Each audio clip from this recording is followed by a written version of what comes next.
नीयत अच्छी है, तुम्हारी नीयत ऐसी नहीं है कि इससे काम निकाला बाद में लात मार दी, काम निकाला और बाद में धक्का दे दिया। अगर तुम्हारी नीयत और तुम्हारी नीति, मतलब नीति से मतलब है कि तुम विचार कर कर बैठे हो कि मैं खुद भी गलत नहीं करूंगा और दूसरे को भी गलत नहीं करने दूंगा, तो ये तुम्हारी नीति श्रेष्ठ है। एक नियत को श्रेष्ठ रखिए, दूसरा नीति को श्रेष्ठ रखिए, और तीसरा नियम। अपने जीवन में एक नियम अवश्य,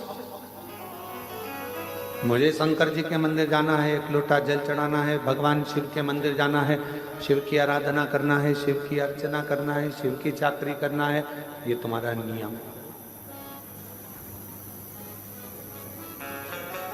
भला हो बुरा हो जैसा भी हो, मेरा पति तो मेरा देवता है। तुमने नियम बना लिया कि मैं अपने पति के रोज चरण छूंगी, मैं अपने घर के बुजुर्ग का, घर के बड़ों का रोज चरण छूंगी। कोई एक नियम, पक्षी को दाना देने से लेकर चींटी को थोड़ा सा अन्न का भाग देना, पक्षी को दाना देना, मछली को दाना देना, गौ माता को रोटी देना, कुत्ता की रोटी निकालना, या अपने दरवाजे पर आए हुए अतिथि का सत्कार करना।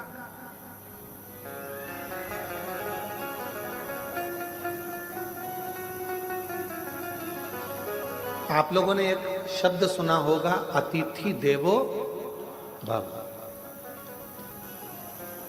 क्या कभी आप लोगों ने विचार करा कि हमारे यहाँ अतिथि को भगवान का दर्जा दिया गया है?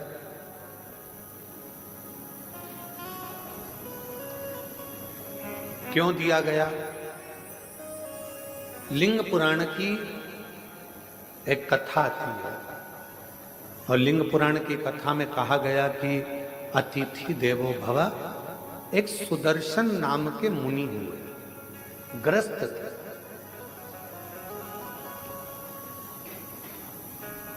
और सुदर्शन मुनि ग्रस्त आश्रम में रहने वाले अपनी पत्नी, अपने बच्चों के साथ अपना जीवन आनंद के साथ जीते थे।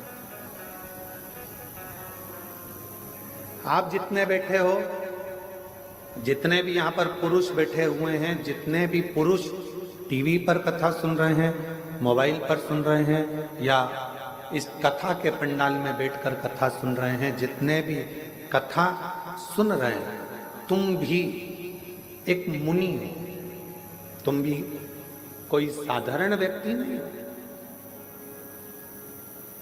घर में रहने वाला भी एक संत होता है, घर में रहने वाला भी एक मुनि होता है, घर में रहने वाला भी एक ऋषि होता है। इसलिए उसको ग्रस्त मुनि कहा गया है, ग्रस्त ऋषि कहा गया है, ग्रस्त संत। एक ग्रस्त संत। ये जितने पुरुष बैठे हैं अपनी अपनी धर्म पत्नियों के साथ में, या अन्य आए हुए बांधव जितने भी बैठे हुए हैं, जितने पुरुष गण बैठे हैं, आप सब संत हो, ग्रस्त संत, ग्रस्त साधु, ग्रस्त सन्यासी, ग्रस्त तपस्वी।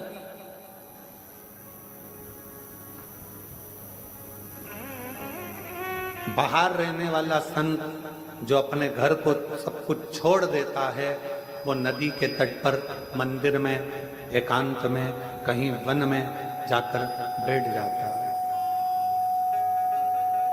वो एकांत में बैठ गया